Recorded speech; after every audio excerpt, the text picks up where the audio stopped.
কি এটা? ভারত পাকিস্তান যুদ্ধ এটা কি বিমান নাকি রকেট? এ তো রকেট। রকেট বিমান।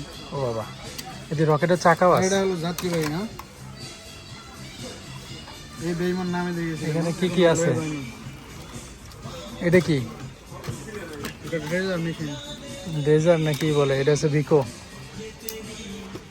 ছোট বাচ্চাদের খেলনা টয় বহুত। এখানে হচ্ছে বিগ সাইজের চাকা যে কার, এগুলোর দাম হচ্ছে 14 রিয়াল।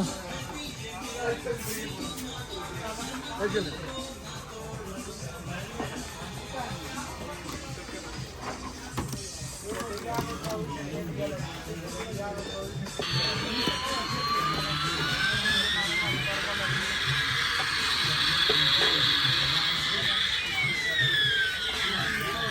দাম কত? 18 রিয়াল।